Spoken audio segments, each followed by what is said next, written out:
जान बाप हमर कहते बेटा प्यार में बहुत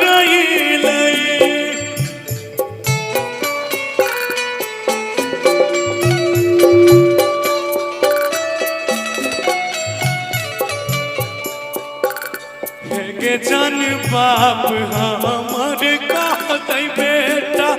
प्यार में बहुत प्यार में